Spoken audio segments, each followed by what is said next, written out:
നമസ്കാരം. റാഫ്റ്റോക്ക് ഫുട്ബോളിലേക്ക് അവർക്കും സ്വാഗതം. മാർച്ച് മാസത്തിൽ ഇൻ്റർനാഷണൽ ബ്രേക്കിൽ പോർച്ചുഗൽ 2 അന്താരാഷ്ട്ര മത്സരങ്ങൾ കളിക്കുന്നു. അതായത് യുവേഫ നേഷൻസ് ലീഗിൻ്റെ ക്വാർട്ടർ ഫൈനൽ മത്സരം കളിക്കുന്നു. എതിരാളികൾ ഡെൻമാർക്കാണ്.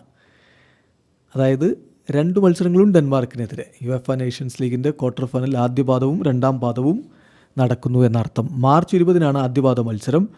ഇന്ത്യൻ സമയം പറയുമ്പോൾ മാർച്ച് 21 പുലർച്ചെ 1:15 ആ കളി നടക്കുക. അത് എവേ മത്സരമാണെങ്കിൽ മാർച്ച് 23 രണ്ടാം ലെഗ് മത്സരം.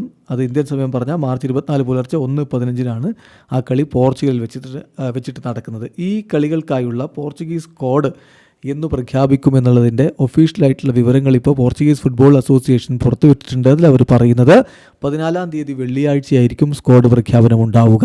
അവരുടെ കോച്ച് റോബർട്ടോ മാർട്ടിനസ് ഈ ഒരു പ്രഖ്യാപനം നടത്തും.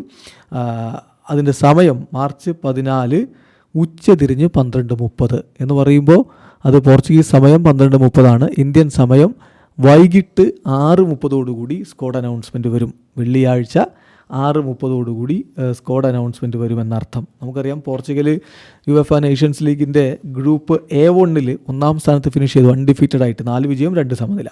ഡെൻമാർക്ക് ഗ്രൂപ്പ് A4 രണ്ടാമതാണ് ഫിനിഷ് ചെയ്തത്, 2 വിജയം 2 സമനില 2 തോൽവികൾ എന്നുള്ളതായിരുന്നു അവരുടെ ഒരു പ്രകടനത്തിൻ്റെ കണക്ക്. എന്തായാലും ഈ മത്സരങ്ങൾക്കും ക്രിസ്ത്യാനോ റൊണാൾഡോ ഉണ്ടാകുമെന്നാണ് പ്രതീക്ഷിക്കുന്നത്. 40 വയസ്സ് തികഞ്ഞിട്ടുള്ള അദ്ദേഹത്തിൻ്റെ ആദ്യത്തെ അന്താരാഷ്ട്ര മത്സരമായിരിക്കും ഇത്. ഓൾറെഡി അവർക്ക് വേണ്ടി 217 അന്താരാഷ്ട്ര മത്സരം അദ്ദേഹം കളിച്ചിട്ടുണ്ട്. ഇതിലധികം അന്താരാഷ്ട്ര മത്സരങ്ങൾ കളിച്ച് മറ്റൊരു താരം ഫുട്ബോളിലെ ചരിത്രത്തിലില്ല. അതോടൊപ്പം തന്നെ 135 അന്താരാഷ്ട്ര ഗോളുകൾ അദ്ദേഹം നേടിയിട്ടുണ്ട്.